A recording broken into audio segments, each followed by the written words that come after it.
Good evening, my fellow indigenous Ugandans and fellow good citizens of the world. I'm here on Truth to Free Africa. Truth to Free Africa. And let us stop genocide in Africa. Right now, I'm going to discuss about the situation in Uganda, the Kabaka situation.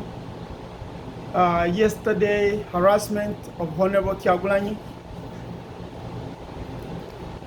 We still don't have enough information of what happened. We hear that Honorable Kyagulanyi was harassed. His car was shot at. His tires were cut.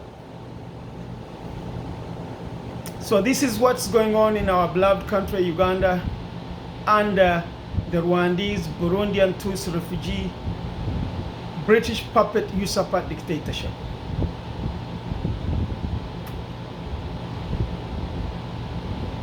What do I really think of Honorable Kyagulanyi? I think he's the bravest indigenous young Ugandan who has sacrificed his life, even though not yet, but sacrificed a good life, would I say.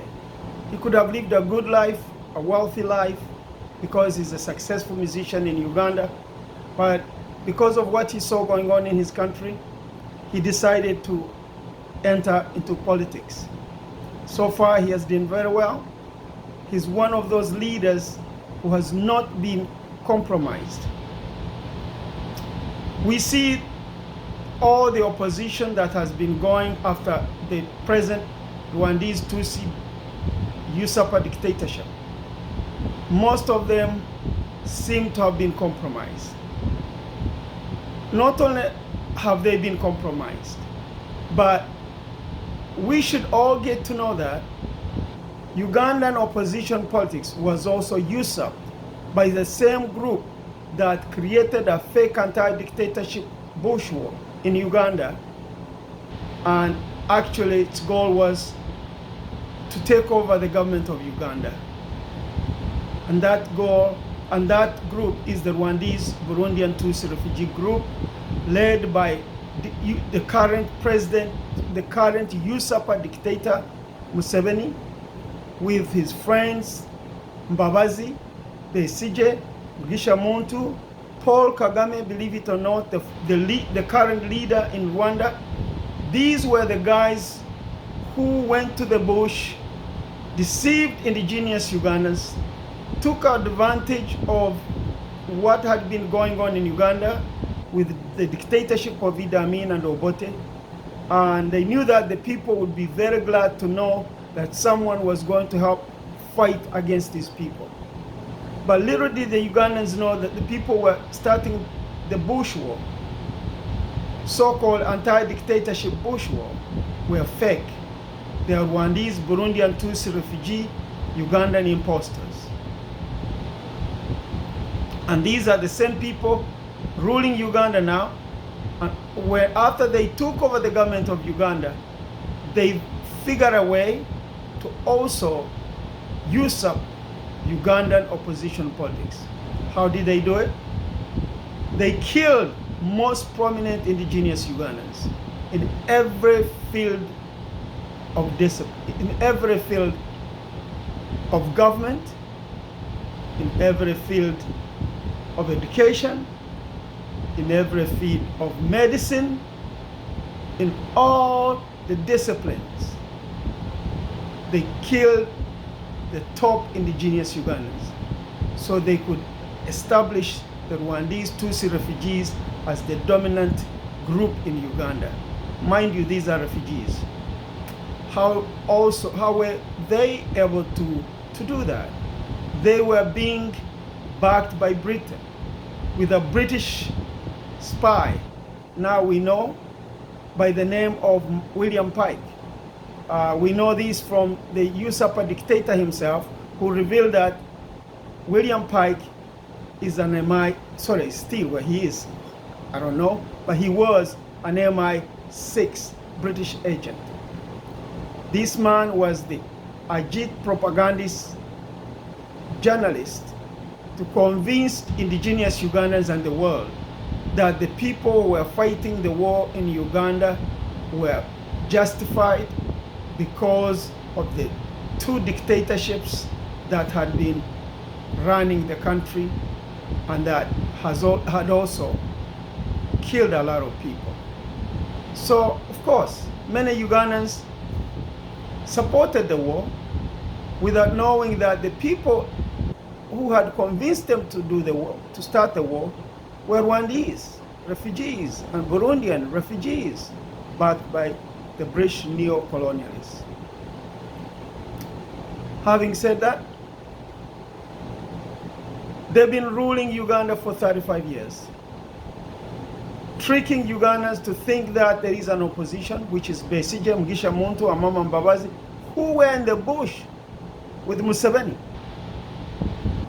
who committed genocide on indigenous Ugandans that were supporting them, and took the children of those grown-up indigenous Ugandans, took the children of the deceased, used the children to fight the war for them, because the children could not ask questions. So these Rwandese were able to use children. My fellow indigenous Ugandans, some of you might not know this, but I'm sure many grown-up indigenous Ugandans know this, and even with recent photos and videos showing the children that Museveni was addressing during his war in Luwero. There is all kind of proof that Museveni used children to kill indigenous Ugandans, especially prominent indigenous Ugandans. Because these children, these child soldiers, could not ask questions. They were ordered to do something, to kill, they did. They were ordered to torture, they did. So these Rwandese, Burundian Tutsi refugees, the Anyima, a woman who had lived in Uganda for many years, and had actually, his family had taken up Museveni for a sort of adoption, his family, when they ran from Rwanda as refugees, because indigenous Ugandans told the Rwandese who came to Uganda that if they had relatives in Uganda, they could go and live with them. And that's exactly what happened. They lived with Byanyima's family, his father Byanyima. And also, most people in Uganda thought that these people were genuine indigenous Ugandans from Western Uganda. But it turns out these people are Rwandese, Burundian, and so is Byanyima. Because this woman, Byanyima, is so evil, she supports this dictator who they adopted, who they actually helped when they ran from Rwanda, supports this dictator without any question. She get given high-profile jobs in Oxfam, United Nations, and so on and so on. But this has all been possible because they are supported by Britain and they were supported by the American government under Reagan, Bush, Clinton, and Obama. This is why these people have been able to evade prosecution. This is why these people have been able to evade prosecution. Even when they killed 1.5 million indigenous Ugandans. This was before the Rwanda genocide. And this is how they were able to take over the government of a host country, our country, Uganda. As I've always said, this information needs to be exposed. This information needs to come out. We can no longer go on being killed by Rwandese Tutsi refugee group backed by the British neo-colonial agenda. And the world doesn't know. Africa doesn't know. They've taken over Ugandan opposition politics. We can see Besigye still maneuvering, even when he has pretended to be losing election for the last 5 times, because he wants to be able to block Museveni from through indigenous Ugandan opposition. That's why we see Besigye now again talking about, here and then talking about he's not going to run, then talking about that he's going to run, because he's being ordered by his Rwandese Tutsi boss, Museveni. confuse Uganda, to continue confusing Ugandans. Even when we have a very astute indigenous Ugandan, Honorable Kyagulanyi, who has come forward to oppose the regime, Besigye is still there trying to block Honorable Kyagulanyi. Mugisha Muntu is there trying to block Honorable Kyagulanyi. These men should not even be involved in the current politics of Uganda. These people belong in jail. They should have been prosecuted for crimes against humanity 20 years ago, 30 years ago. But because of Britain, America, under Reagan, under Bush, under Clinton, and under Obama, it's actually Obama who stopped the UN report. Obama and former Clinton foreign secretary on Africa, Susan Rice, they blocked the UN report, which could have exposed Museveni and Kagame for causing genocide in Congo, committing genocide in Congo, and looting Congo's mineral resources. This was blocked by Obama, and of all people, Obama and Susan Rice, the man that all Africans had put their hope in. Many black people were happy that an African American had come to power, and men who were actually an African, a man whose father was African, had come to power in America. But Obama betrayed Africa. He did not put the Rwandese Tutsi refugees on sanctions, but he threatened Museveni for trying to sign, pretending to be signing a bill against gay people. He was not going to sign it. The bill against homosexuals was a maneuver by Britain, because Britain knows the psychology and the culture of Africa and African people, that most African people do not understand the homosexuality and the lesbian lifestyles, or don't understand homosexuality and lesbianism. It's not because they hate them, it's just because they haven't dealt with it. So you can't just come and force something on people, accept it, teach it in school, all of a sudden, bam, for political reasons. So that the dictator can pretend that he's not supporting these ideas. So he can get elected by the uninformed peasants, that where he gets most of the votes from. He gets most of the votes from the peasants. And these people, most of them don't have even access to internet. They don't have access to news media. They don't have access to knowing what is homosexuality, what is lesbianism. They don't understand all these terms. They may actually see some members of their society that do those things, but they never gave it a thought. They don't even bother them. But when you bring it and push it on African people and say that they got to teach it in school, then it becomes a problem. And Britain knows exactly what would happen. Britain knows exactly what would happen. They know that the people would be going for the man who says he will not support it. And then he would start trying to character assassinate or lie about the opposition, that they support gay or they support LGBT, and pretend like he's the one, and then pretend like he's the one who's going to destroy LGBT in Uganda. But the goal of the British and their puppets is to have them be appreciated by the uninformed and uneducated peasants who give the votes, who are the majority of the population, most of Africa. So these people know how to keep their dictators in power.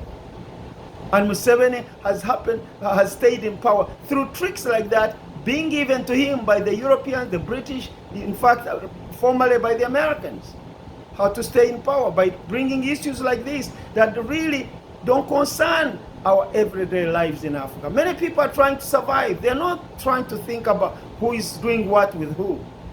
They may see these things, but they never give it serious thought.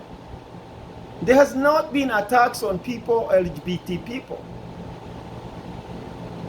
And my compassion goes out to them, because I remember there was a young South African lady who beat every other lady in 800 meters. But she went through hell.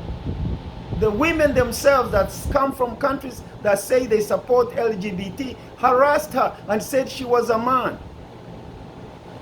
This woman had to go through tests to prove whether she was a man or a woman.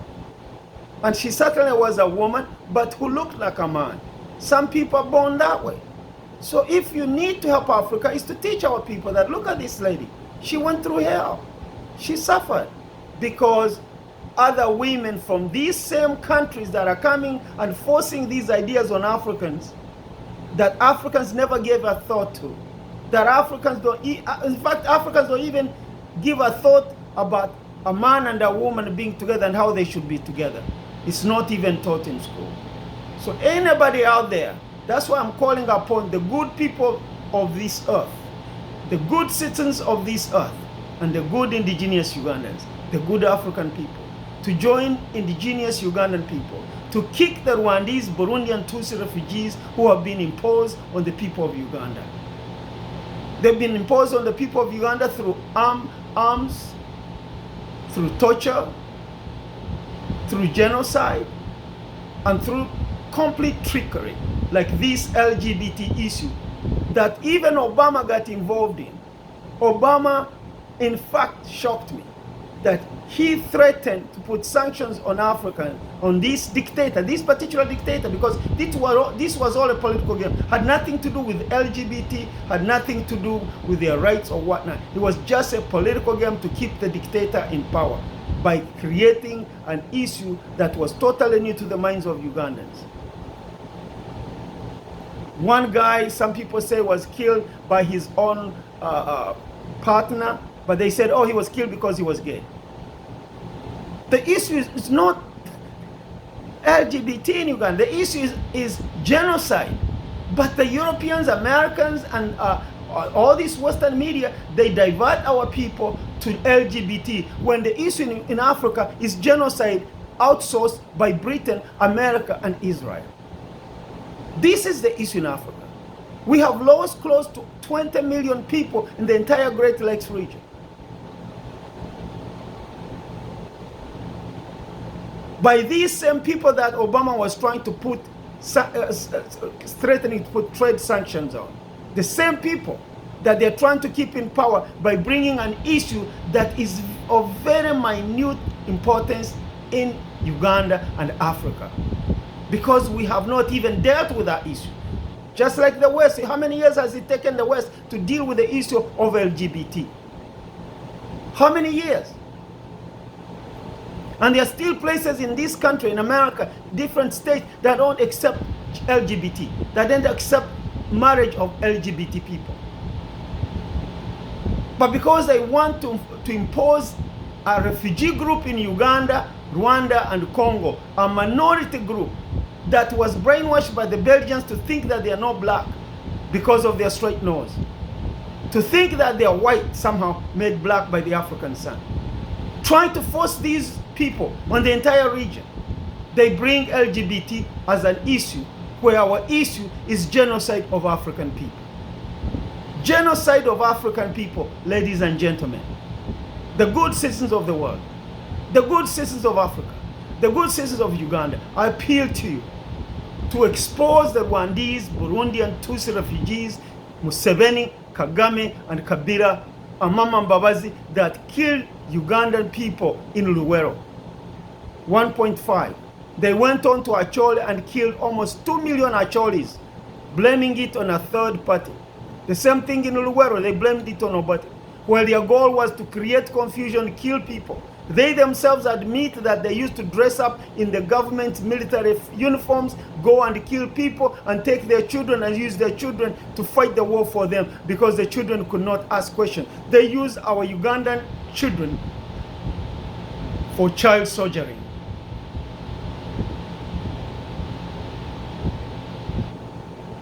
Then, after they took over the government, they killed indigenous prominent Ugandans, so that the Rwandese, Tutsis, and Burundian could establish themselves as the leaders of the opposition in Uganda, which they succeeded with.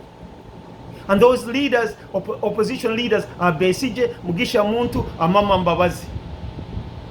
These are the guys who have been the dictators in the opposition politics of Uganda. We can see it. Besigye has been a dictator in the opposition. So is Muntu. So is Mama Mbabazi. One keeps popping up, one rests, and another one pops up with his own tricks. They got another one called Tumukunde, who has always pretended like he's against Museveni, yet he's a relative, I think a brother or relative to Museveni's very violent killer wife, Janet Kataha. This information needs to come out.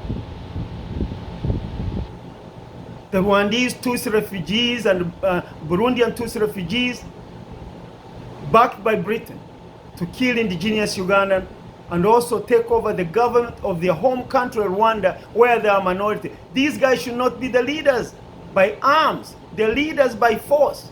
And yet the Western countries set them up as the true leaders, as the new breed of African leaders. Kagame is being sold all around the Quran, all around the world as the new leader. Yet it is these countries that are pushing money into his economy upon stealing resources from Congo, bringing them to Rwanda and processing through Rwanda and flying them out of Rwanda as mineral resources of Rwanda. Rwanda has no mineral resources. But now he said Rwanda has a gold refinery. In fact, the UN truck flipped over the border of Rwanda with tons and tons of minerals that they were transporting from Congo to Rwanda. And who heads the UN? It's the Western countries. It's Britain, it's America, it's Israel, it's France. These guys are getting away with murder. We're here in America. We've seen what has happened with the killing of one African American, George Floyd. We've seen what has happened. But in Africa, where people are so oppressed, they even fear to speak up. The Ugandan opposition now that is indigenous, Kyagulanyi, who is the indigenous Ugandan opposition member of parliament, is even afraid to address the issue of Rwandese. Otherwise, they'll call him tribalist, or they call him discriminatory. They call him all kinds of names. That's why I'm calling upon people like us in the diaspora to expose these issues. Inform the world. Because if we don't do it, Museveni is continuing to kill indigenous Uganda, continuing to land grab indigenous Uganda, continuing to dispossess indigenous Ugandans of their land through all kinds of trickery. In fact, he has done it through the microeconomics. The microeconomics has also been used to take African land. In cahoots with the dictators in Africa, with Western cooperation, they take this land and then they give the land to some Indians, some Chinese, some British, some American. Israel, we hear Israel now has farming of marijuana. They have farms of marijuana in Uganda. Where do you think that land came from? It's the land that Rwandese Tutsi refugees are land grabbing from indigenous Ugandans. Something that our ancestors never allowed for the British to do during British imperialism. Our ancestors fought the British to a standstill where the British could not colonize Uganda outrightly. Uganda was a protectorate because our ancestors fought to make sure that Britain would not take our land. Now Britain has figured another way to use refugees to take over Ugandan land through murder, land grabbing, torture, rape. Britain must be held accountable. The former American administration to be held accountable for having brought Rwandese Tutsi refugees into power in a country where they came as refugees. Because somebody on the sidelines, somebody who's destitute in a country, you give them guns, you give them power, you give them intelligence, you give them money, they're going to be very brutal. Only if they're smart, They don't have to be brutal because we're very nice to the Rwandese. They didn't even have to be brutal to us. But I think they're getting orders from their British and American corporation company owners to oppress Ugandans, take their land, and have these guys come in and just take our gold, our diamond, and our oil. This information needs to come out. The last time I had a gentleman by the name of Pharaoh talking about African leaders despising African Americans or going to Africa, or Africa, what Africa they talking about, Africa, the people are running from Africa. He's right on one side, but he can be wrong also on the other side, because he seems to be despising the whole of Africa, not understanding what is involved. What is involved is criminal leaders being put in power by the same America, by the same Britain, by same France, by Holland, Dutch, Germany. These countries as EU are working together to put these dictators to control the masses, to kill the masses, for European, American corporation to come and rob African people.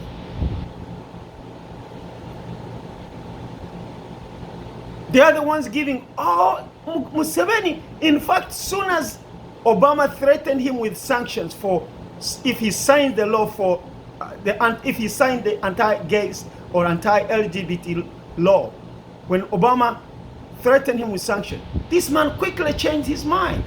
He went and said, "Oh, there was not enough quorum in court to pass the law." He changed. He is so afraid of what the Americans say, the British say. So which means it's the British, the American government can do a lot to help us. And that's why we've been very grateful when Trump implied that he would stop supporting African dictators. And even now, many people are very much in hope that Trump will do that. And a lot of people feel that maybe if Trump wins this time, that African situation could improve, because the former governments of Reagan, or Bush, Clinton, Obama did nothing to elevate the problem. They only helped the dictators to kill us. And only one time Obama threatened sanctions, when this man signed the law, the anti-LGBT law. It was really sad, because we are millions dying in Africa. LGBT, straight, women, men, children, rapes is happening, whether you are LGBT or not LGBT. But in Africa, we hardly even have LGBT issues. LGBT issue in Africa is not like black people here in America, where the cops are killing black people, shooting black people. We don't have that issue. Where there is the level of racism here, we don't have that. I've grown up seeing some young people that looked gay, but I never even gave it a thought. No one, we hug, men dance together. So you can't easily say, oh, the guy is gay because the two African guys are dancing together. No, that's our culture. People know these people are there, but they don't bother them.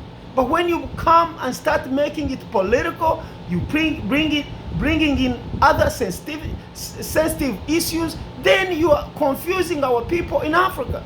And in fact, you are making it even difficult for us to go ahead and act as we've always acted in our culture.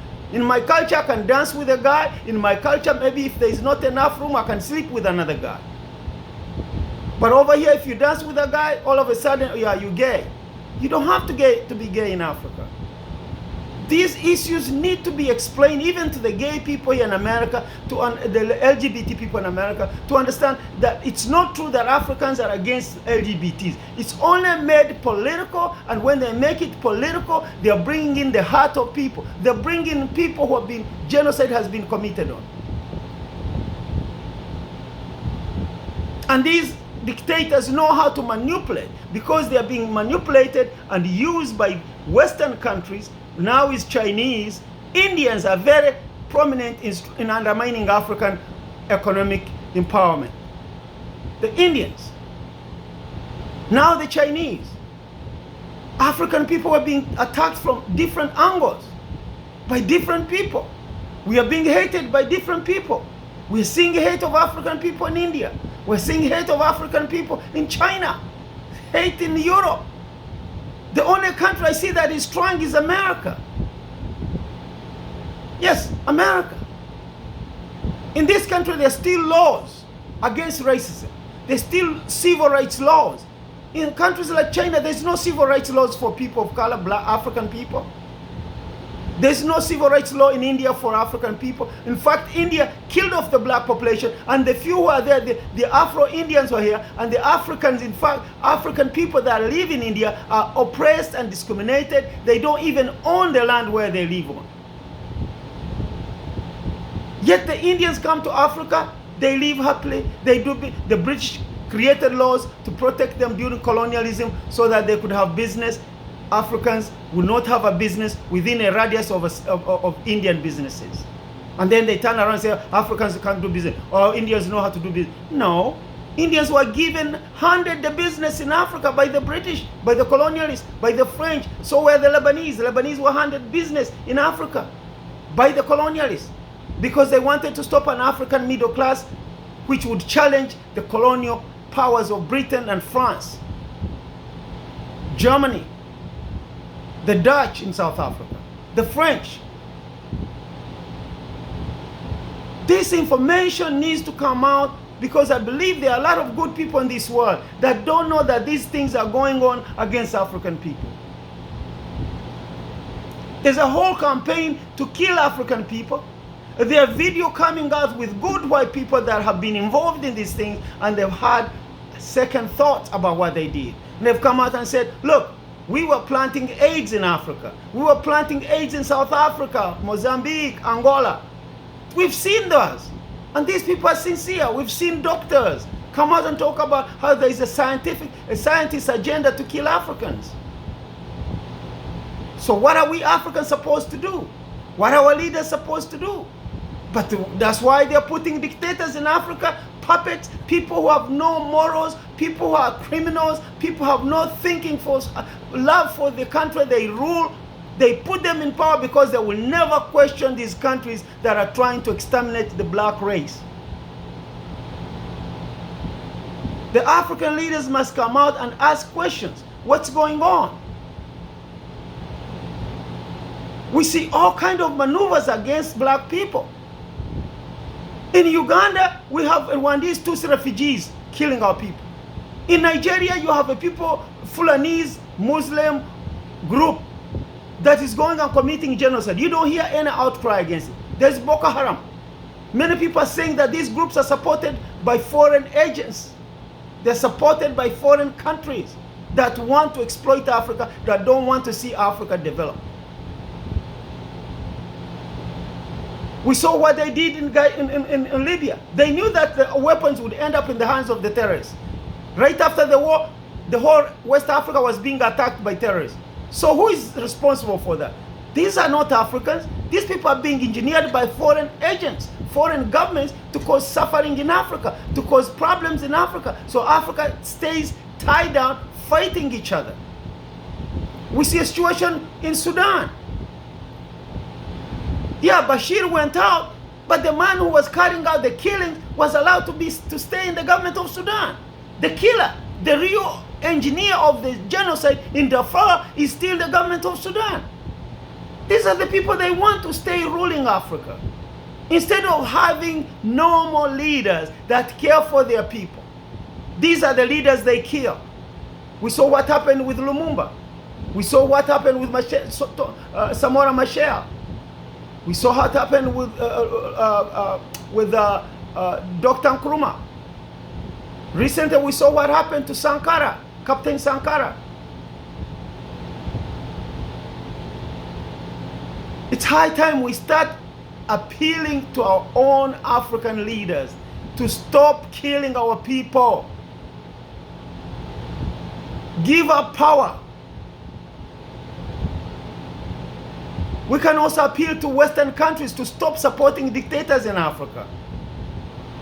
If they're saying that in America, this election, Africa is going to be a point of discussion during the American elections, this is when we should, as Africans, talk to the American public. Ask the American presidential candidates what they plan to do with their continued support for dictators in Africa. We have been grateful to President Trump for having promised during his presidential candidacy in 2016 that he was going to help, he was not going to support African dictators, that he was going to help get rid of African dictators. Mugabe is gone, but Museveni, the worst dictator in the history of Africa, the worst dictator, not even a dictator of that, a citizen of that country, but a refugee who took over government of a host country. Where the UN continues to support him and Kagame, who took over the government of Uganda together. What is going on? Why should these Rwandese refugees, a minority, be supported, and knowing full well that these people already don't think they're Africans? In fact, now they have stretched it to saying that they're Jews. And that's why even the Israeli Prime Minister, who hates Africans, who expelled Africans from Israel, only 60,000 African refugees, Israel said they were like a cancer. So we should say these things? We shouldn't be ticked about what's happening to our people. Even in Israel, the Jewish people have been refugees all across the globe. They were refugees in Africa. And there's still some of them still living as Arabs. In Algeria and Tunisia. But yet Israel is insensitive to African suffering, supporting a refugee who has committed genocide on the people of Uganda. Mind you, it was Israel and Britain who brought Idi Amin to power in my country of Uganda. Amin turned around and kicked them out. Maybe he knew a lot about them. He kicked them out. You saw what happened with the Entebbe raid. I can't meet an Israeli without reminding me about the Entebbe raid. And I look at them, I say, are these guys fools? They don't think I know what Israel has been doing in my country? They don't know, they don't think I know that they're the one who actually were responsible with the British to bring this man who killed our people. Then only to bring the worst kind of people, the Rwandese Tutsi refugees, that they also had worked with during Amin and Obote time. They had advised Obote and Amin to put refugees in Ugandan military and intelligence. And these are the refugees now killing Ugandans. That Bob Assos, the British guy, was advising Amin to use as his state research killer squads.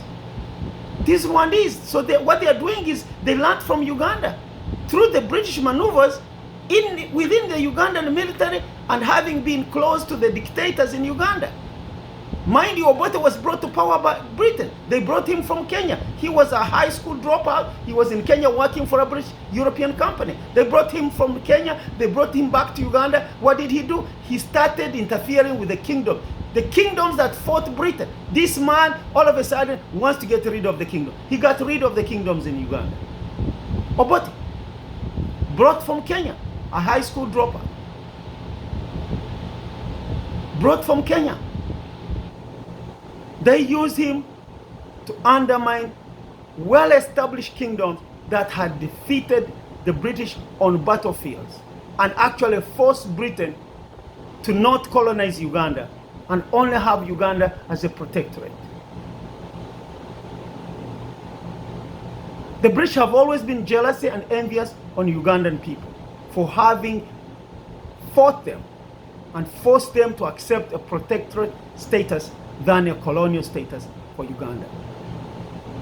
They know Uganda is very wealthy. They've always known that Uganda had oil, but they did not want to tell Ugandans they had oil because they wanted to suffer and still, after independence, still be under British control because they would not have money. They pretended they had no money, so they kept having them indebted, and then all of a sudden they say Uganda has oil. They knew all along Uganda had oil. They knew all along Uganda had minerals, huge reserves of gold.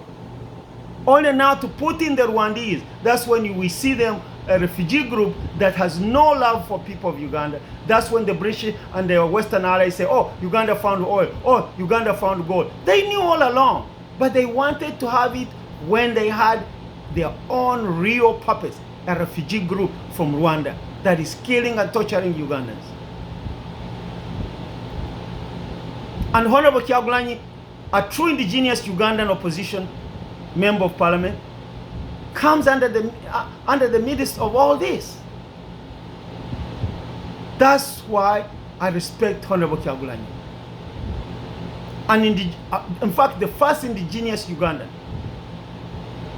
to become a real opposition member of parliament and actually challenge the current Rwandese Tutsi, Burundian Tutsi refugee usurper dictatorship. We're calling upon the people of Uganda and the people of Africa to support us, to support the People's Power Movement. That's why I'm wearing this hat. I'm wearing this hat because of Honorable Kyagulanyi, not because it's a popular group. It's not a popular group. Sorry, not because it's a popular group, but because it's committed to ending dictatorship in Uganda.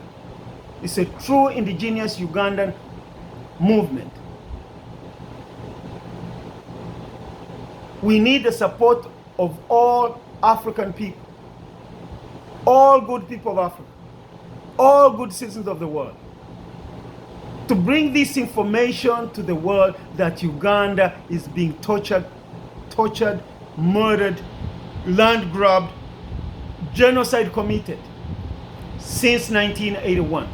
Ugandan people have been dying under British neo-colonial agenda of supporting a Rwandese, Burundian Tutsi refugee group that is headed by Museveni and the opposition taken over by the Rwandese, Burundian Tutsi, Mugisha Muntu, Amama Mbabazi, and Besigye, who now, as we see, they're there still trying to block true indigenous opposition from manifesting. They're trying to block a true indigenous Ugandan opposition from coming back to power because they have a Tutsi 50-year master plan to keep control of the government of Uganda and use it as a stepping stone to invade our neighbors, which they've already done. They invaded Rwanda, they invaded Congo. But their final goal is to create a Tutsi empire in the region. So far, they control Uganda, Rwanda, and Congo. This information needs to be immediately exposed. There's not going to be peace in Uganda, Rwanda, and Congo until the Rwandese Tutsi, Burundian Tutsi refugees who have usurped Uganda government and used it to invade our neighbors are defeated. What we have in Uganda is similar to what happened in Europe during the Nazi Hitler Second World War. The Germans had been invading their neighbors. The Germans had become warmongers. And the only solution the Europeans had, and even America got involved, was to invade Germany, was to fight Germany. There was nobody said the Europeans were tribalists or Europeans were racist when they attacked Germany and killed 6 million Germans to bring peace to Europe. But why should we be called tribalists when we indigenous Ugandans talk about the refugee group that has come and taken over our government and has committed genocide on 3 million Ugandans? Why should we be called tribalists? This is the maneuver that the British and the Rwandese Tutsi are carrying on in Uganda to have us turned into slaves in our country. Right now, as I speak, many of our younger Ugandans are stuck in the Middle East, are stuck all over the world where they went because of the poverty, the intentional impoverishment by the Rwandese Tutsi refugees and their British puppet masters. They want to impoverish Uganda in such a way that the Rwandese Tutsi refugees will reign supreme and with the backing of Britain, where Britain will be the controlling force behind all of this. The whole of Africa needs to know this. It's sad that the whole African Union has done nothing on this issue.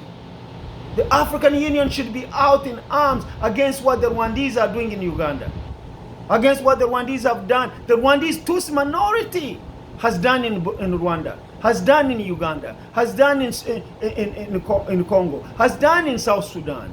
The killings in South Sudan is as a result of Museveni, who sent troops to back a criminal leader, who wants to take over the government from all the other people who joined him to fight against the Arab oppression. Museveni has come and told him that he can reign supreme over everybody else, like Museveni has done in Uganda. But Museveni's goal is to become the ruler also, to have South Sudan as a satellite of the Rwandese Tutsi empire, which they're planning to build. By the way, as I've always informed you, the American newsletter, college newsletter, Africa Confidential, even reported in around 1990s that the Rwandese Tutsis, and they were trying to create an empire in the Great Lakes region, a Tutsi Hima empire. They use the word Hima because Hima is a group in Uganda that an indigenous Ugandan group where the Rwandese settled and which looks similar to the Rwandese. So they use the Hima just to hide in the Hima because the Hima themselves have been neutralized. The Himas themselves, the prominent Himas have been killed. So the Rwandese Tutsis have become the Himas of Uganda. So they want to control the Great Lakes region under the deception that it's a Tutsi Hima empire. Well, it actually is a Tutsi, Rwandese, Burundian Tutsi empire that they want to build in the Great Lakes region, using an Ugandan, impostering as a Ugandan group called Hima. The Hima themselves are on the receiving end from the Rwandese Tutsis in Uganda because the Rwandese Tutsis fear them. And since they become the Hima, so they have to kill the Hima, they have to compromise the Hima, they have to neutralize them one way or another, killing them, impoverishing them, having them be dependent on them, so the Tutsis can still stay hiding in Uganda under the Hima identity. And in Uganda, they're also hiding under the Baganda identity. Many of them learned the language of the Baganda. They became the Baganda. They've learned all the languages of Western Uganda. They become members of, they're not members, but they've hidden their identity through names of indigenous Ugandans in Western Uganda. They also cover themselves from everybody knowing who they are by impostering as members of different Ugandan tribes. So Museveni picks leaders from the different tribes. You think that he picked a leader from this tribe. Well, actually, he picked one of the Rwandese who went and settled in those communities and called himself the local names of the tribe or the local name of the region. And then Museveni picks him up. In your mind, you think Museveni picked up a guy from New York, but actually he picked a guy from his home state, Chicago. I'm giving you an example. This is what is happening in Africa. And these tricks are being given to them by the British and the Israelis. Because Nachahun recently went to visit Uganda. He went to visit Uganda. Visit a man who has blood of over 15 million people in his hand. These are the same countries that tell us never again. But yet they support a dictatorship that has killed over 15 million Africans in the heart of Africa. This information needs to be out. I know this information, even if I will be on YouTube, will be blocked. Might be blocked even. Or if it's not blocked, they will stop the news feeds. I know that. It happens with Facebook. They will block your news feeds. It hasn't happened to me before. I have 10,000 people listening. All of a sudden, they cut it. Even I was with CPN, which actually is the one that gave Facebook the idea of a platform, a news platform on Facebook. The guy is the one actually, from what I understand, who invented that idea and gave it to Facebook. But even him, they block him if he has issues pertaining to African liberation, pertaining to African empowerment. They block this information. They don't want us to talk about our heart. They don't want us to talk about racism. They don't want us to talk about what's going on in Africa. What's wrong? Yet you sit around and tell us that slavery is over, colonialism is over. Yet all these things are not over. There are Africans being enslaved in the Middle East. There are Africans being sold under American satellite like in Libya. The Americans, the British, the European overthrew Gaddafi, who was having good relations with African countries. All of a sudden they have Libyans who are enslaving Africans, selling Africans, and then they have the audacity to put it on the UN that the Arabs are selling Africans, that the Libyans are selling Africans. These same people killed most of the people in the South, the black people of the South. They have been killing those people in the South. The Libyans, these Arabs, white Arabs, you may call them, they're not even white. But they're actually characterized as, actually they're considered whites. If you go here in the news, if you go and fill in your forms in America, they ask you, are you from North Africa? If you're North Africa, you are Caucasian. which is not even true. So we see all these maneuvers trying to destroy African people. Why are you trying to kill us? Why are you trying to put bad leaders and then blame Africans for bad leadership when you are the one putting leaders in Africa, America, Britain, Israel? That's why when a man like Trump comes and says that he will not support dictators in Africa, I support him. And I hope he will go through with his promise.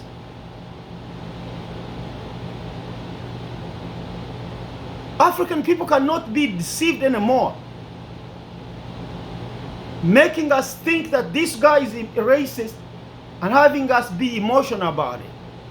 Well, actually, maybe the opposite that is happening. Maybe you who is practicing racism against black people. Because what I see with Obama makes me cry. What Obama did to Africa makes me cry.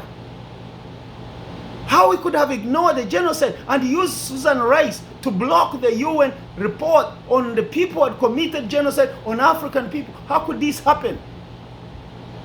Under an African American, supposedly an African American leader. How can you come and tell me that Trump is a racist? The African leaders are killing African people worse than in America. And being backed by America, being backed by Britain, being backed by France, being backed by Israel.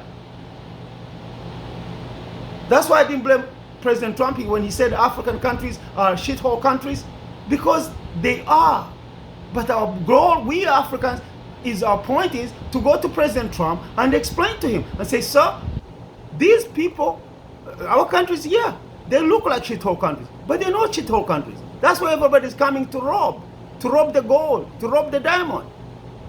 And these countries are not shithole countries because they have been turned into shithole countries by the same leaders here in America, by the British before you, Your Excellency President Trump, before you, Bush, Reagan, Clinton, Obama have supported dictators in Africa and the regimes before you. I don't blame President Trump. President Trump is a businessman. He needs only the right people to be in those positions who can inform him about Africa. If the embassy in Africa, if the embassies in Africa report the wrong lies because they themselves are systemic racist embassies, then it's not Trump's fault. Because I don't understand how an American embassy can be in Uganda and not report to Trump exactly what the Rwandese are doing in Uganda. How can the American embassy not know that Uganda is under occupation of the Rwandese Tutsi, Burundian Tutsi refugees backed by Britain? How can American embassy know those facts? Then they need to inform the new American president, Trump, who promised that he was going to get rid of African dictators, that he was not going to support African dictators. So the American embassy in Uganda should be held accountable for not giving the right information to the American people about what's going on in Uganda and what is going on in Africa. All the American embassies, not only the one in Uganda. This business of supporting African dictators to destroy our countries must be stopped. So this business of supporting African dictators who destroy our countries must be stopped, so that the next leaders who come in power will understand that African countries are not shithole countries. I say again, I don't blame President Trump because he's being fed the wrong information. He was fed the wrong information. And I'm glad he can say it. That's what I like about President Trump. He can say what he thinks. But then it's up to us Africans to go and explain to President Trump that African countries have been turned into shithole countries by American, British, French, and CIA that has been killing African leaders like Lumumba, people undermining African governments. These things need to come out. Time is up for lying to African people. Time is up for Africans being killed and then telling us that it's our fault.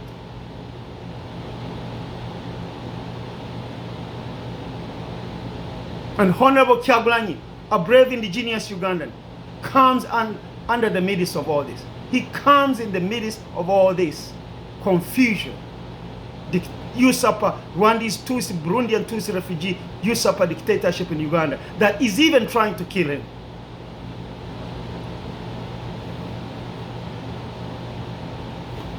That's why, sorry about that, I got a fly coming around me. That's why I was very angry with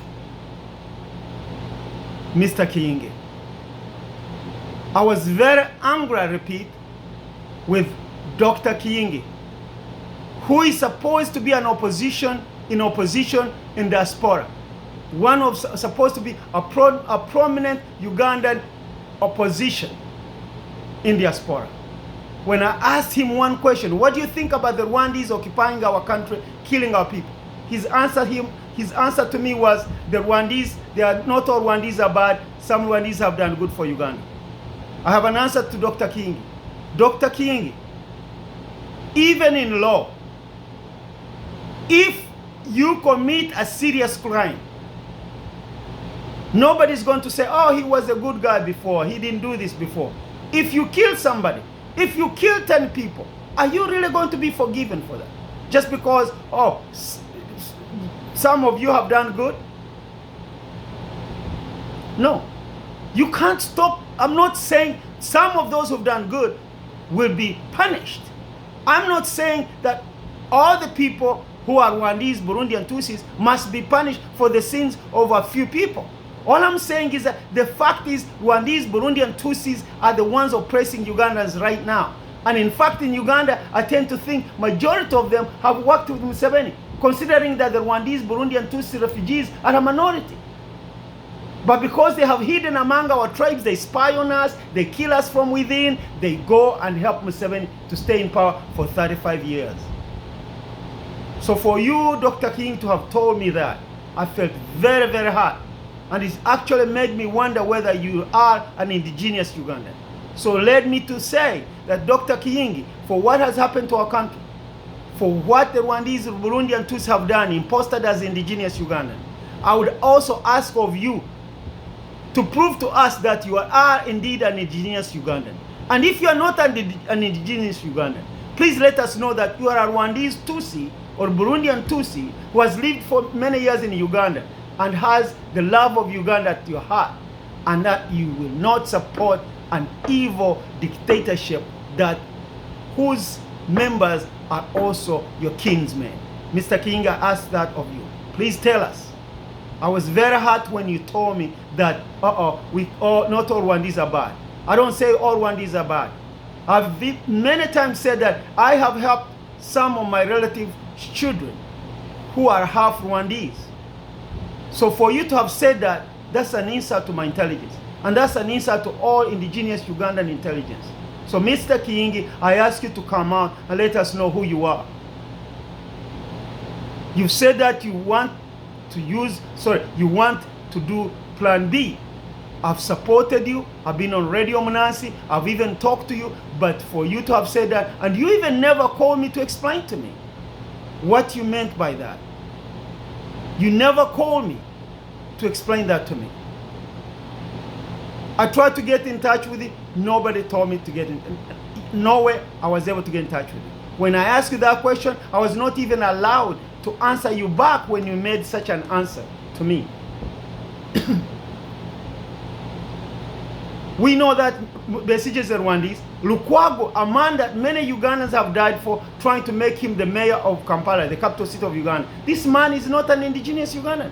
He was in the bush killing Ugandans under Museveni, Kagame, and Besigye, Mugisha Muntu. They were in bush killing Ugandans so the Rwandese, Burundian Tutsis could take over the government of Uganda. And now you want to tell us that we cannot ask these questions? Why a refugee group has got all the top position in the military, even in the civil service, in most top businesses? The people sending Ugandans to be enslaved in Arab countries, to be exploited, to be organ harvested, are Rwandese in Uganda. So what are we Ugandans supposed to do? Just keep quiet and die a quiet death and then end up being enslaved in our own motherland? It's unacceptable. I'm calling upon the citizens of the world to please join us to expose this information about what is happening in Uganda, Rwanda, and Congo. This small minority of Tutsis don't make up even 10 million. They're controlling a population of almost 200 million Africans in the heart of Africa. And the information has been covered up. Committing genocide on Africans has been covered up. This information should be revealed to the world and find a more decent way to end this predicament. We need to find a more decent way to deal with this issue instead of having more genocides in Africa. I want the world that if this issue is not paid attention to, Museveni is planning to carry out another genocide during the 2021 elections. He has already started killing Ugandans. We've seen young men being shot on the streets. They tried to kill Kyagulanyi yesterday. We understand they shot his tires. We understand the king of Buganda, the dictator, came and threatened the Baganda people. He said, I'll crush you like I crushed you before. And he doesn't want the people of Baganda to say, we the Baganda. He has turned people's claiming their identity into a crime. And then he comes on national TV and talks about why is everybody attacking me, acting like a victim. This man is a human devil on earth. What can we do for the world to know that Uganda is in trouble, Rwanda is in trouble, Congo is in trouble? There's no peace. If you Europeans, Americans could join hands to get rid of your own monster in Germany, why are you allowing African people to have a monster killing and then leaving him ruling, walking the street, humiliating the victims of the deceased? Our people have been killed, and yet we have to see the same people who have killed our people, the Rwandese Tutsi refugees that live in Uganda even up to today, ruling our country, killing our people. What is America thinking about it? What is Britain thinking about it? What is France thinking about this? We need to know. This has gone too far. You can't tell us slavery is over, colonialism is over. Oh, it's your fault, it's this. No. But you continue to come. We are the richest continent on earth. But you're intentionally bringing problems on our doors, allowing dictators, financing dictators, arming dictators. We're asking the Western world, please stop killing African people. Stop outsourcing genocide of African people to your puppet African dictators, to your puppet criminal African dictators. Please.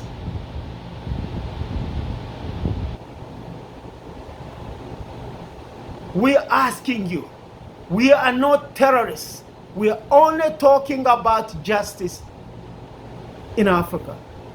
And that's why I have made this channel to be a channel to all the good citizens of the world, to share with every good citizen of the world, to know that something terrible is happening in Africa.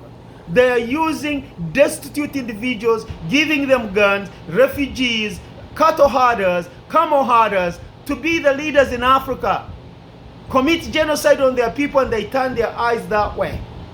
They don't report it in the newspaper. And it's very sad when you have a leader like Obama, Susan Rice, who went ahead with that, and only to threaten these killer dictators for only the gay issue, which is not a big issue in Africa. We don't commit genocide on gay people in Africa. But genocide is being committed on the on the indigenous people of Uganda, indigenous people of Congo, and the people of Rwanda by the small Rwandese Tutsi minority that the Belgians brainwashed to think they are not black, they are white because they have a straight nose. And they have gone on to believe it, and actually that has become a weapon for Britain and Israel and the former American governments, American corporations, to use them to kill their fellow Africans, to commit genocide on their fellow Africans. This message is all indigenous Ugandans, to all the good citizens of Uganda, the good citizens of Africa, the good citizens of the world. to come to the aid of people in the Great Lakes region where genocide continues to take place. But because the West needs the resources of Africa, they continue to support the culprits that are committing genocide on our people, still walking free among us and torturing and humiliating us and terribly treating us terribly. English is not my language, so sometimes I have a slip of the tongue. When you feel such a pain and you're speaking in another language, it's not easy. But I thank you. Please share this message, like this message. We ask the whole world to stop, please, hating on black people. In West Papua, they're dying. The British, the Australians, they have big gold mine. The Australians have done nothing. The Dutch are the ones who handed a purely black country. People, beautiful people, flowers in their face, painting in their face, black people. Why would you hand over a country to a very racist Mongolian race people of Indonesian to kill them? Why? The people of Brazil, the African people were taken as slaves in Brazil. They are the majority of Brazil. They are being killed, tortured. Why? Killed under the guise of drug addiction, killed under the guise of drug trade. Well, actually, they've been intentionally impoverished, like we see them trying to impoverish indigenous Ugandan in Uganda and sending them in Arab countries to be enslaved. Same thing is going on in Brazil against black people. Same thing is going on against black people in Guyana. We saw what they did recently. How can you talk about fair election in Guyana where the leadership of black people in the coalition government, multiracial government of Guyana had not killed people, had not killed masses of people, whereas the former PP party of the Indian Guyanese had killed over 1,000 black people under the guise of drug trade when they had turned Guyana into a drug transit center. Thousands of African Guyanese were killed. Yet these people are now back in power. But the people who came in power for only 4 or 5 years, a coalition government or a multiracial coalition government, was pushed aside, and so much effort was made that the Indians would take over the newfound oil wealth in Guyana. The same thing happened in Suriname. The only 2 South American countries that were led by African former slaves. They gave the land, they gave back the power to the Indians, where even Indians are not the majority. In Suriname, Indians make up 25%. In Guyana, they make up 40%. When you add African Guyanese and mixed African Guyanese, Indians are the minority. Yet, the neoliberal, systematic racist Kara Center fought so hard that these Indians will take over again. UK, Canada, Brazil, of all places, that is oppressing black people, where they don't even allow black people to participate in politics. They kill them when they participate in politics. They kill them when they talk against oppression. There was a woman in Brazil who was killed in such a horrible way. A black woman. Actually, in Brazil, they call them mulattoes. But the mulattoes, the mixed race people, are being oppressed in Brazil. When you add the mixed race people and the African people, they make up over 60, some people say 80% of the population of Brazil has black blood in them. But the little white group controls under systematic racism and apartheid-like laws, apartheid-like system. In fact, it's an undeclared form of apartheid in Brazil. These things, we should say them. It's high time we did it. Because we can see Europe is concerned about the South African whites who have been oppressing African people. If Europeans are concerned about white South Africans who have been oppressing black people, and no genocide is being committed on them, and in fact they control the land of South Africa, why shouldn't we Africans feel concerned about our Brazilian sisters and brothers that have been enslaved by whites in Brazil and are still on the receiving end? They are under apartheid-like laws. No, sorry, they are under apartheid-like existence In fact, they don't have laws. That's the smart thing they did.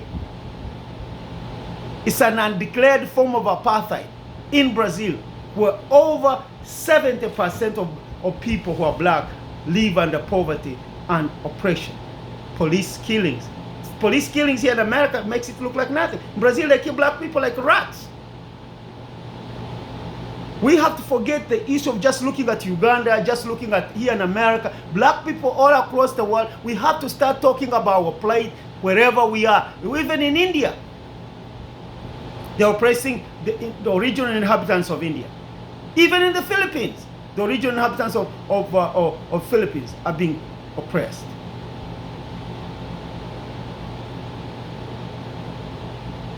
This is going to come, ladies and gentlemen. Whether they like it or not, this has to come about. You can't continue oppressing us, lying to us about freedom of democracy. Democracy doesn't exist in Africa. It's only being used to oppress masses of Africans. These guys are supported by Britain, France, American CIA, British MI6, Israeli Mossad to stay in power. So what should we be afraid of? Why should we even be afraid? I'm talking. I'm not killing you. I'm not planning to do terrorists on America, on Britain, on France, on anybody. But I'm saying, why are you doing this to us? Now, can you see why a man like Trump, who speaks his mind, can be supported by an individual like me? That maybe I could have a talk with him where he may actually see whatever he's been lied about?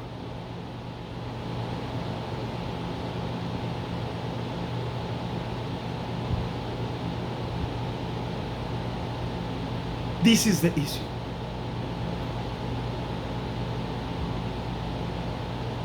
We need to think globally as black people and as the other good citizens of the world, of other good citizens in other races.